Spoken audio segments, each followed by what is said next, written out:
So the other day I got some jars and filled them with water and vegetation from different areas around my house. They've been sitting in a sunny window ever since.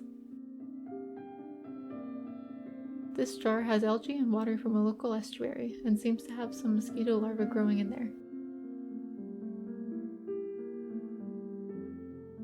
I think the little one's kinda cute. This jar is just tap water and grass from my backyard, and after sitting for a couple days it's gotten pretty nasty.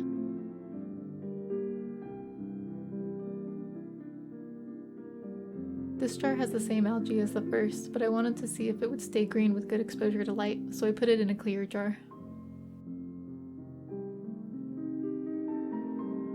I also found some mossy driftwood and threw it in this jar, and surprisingly it's been growing pretty quickly.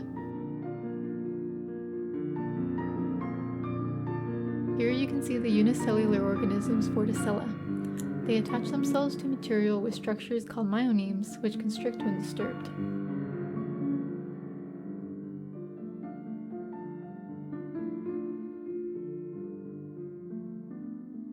This is a paramecium, a single-celled eukaryote that feeds mainly on bacteria and small protists.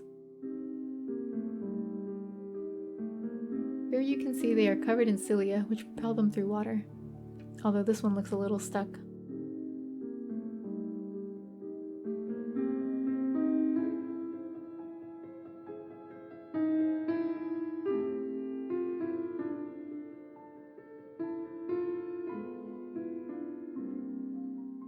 This is a stentor.